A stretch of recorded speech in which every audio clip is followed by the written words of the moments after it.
Today we celebrate the memorial of St. Peter Claver. Who was St. Peter Claver? He was a Spanish missionary priest, a Jesuit, who spent the first half of the 17th century ministering to the black slaves in Colombia. It is said that throughout his life, he baptized 300,000 black slaves. And he spent 38 years of his life ministering to them, tending to their needs, both corporal needs and spiritual needs. That's why he is the patron saint of all missions to the black people, and he's also the patron saint of Colombia. While I was reflecting on Peter Claver, I was impressed to think that probably the same merchants of the slaves, those who were in charge of bringing the slaves from Africa to Colombia, they were probably also Spaniards and baptized people.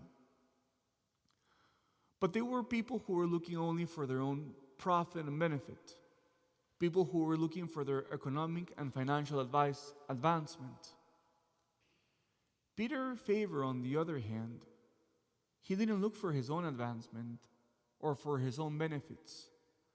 Rather, Peter Claver is an amazing example of someone who is completely selfless, and someone who forgot about himself, to be entirely and utterly dedicated to those who were in need, to those who were really abandoned.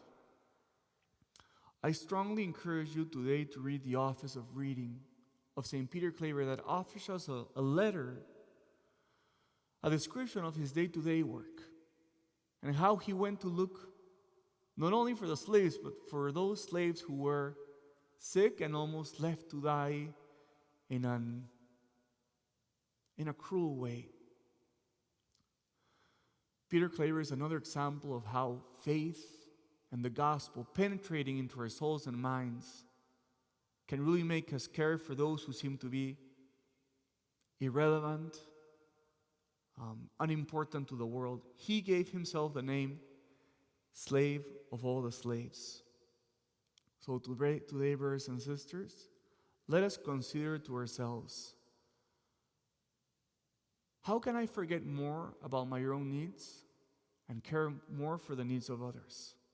How can I forego my own advancement so that I can truly care for those who are abandoned and not cared for? Let us find inspiration in Peter Claver to forget completely about ourselves and give ourselves generously to those who are in need.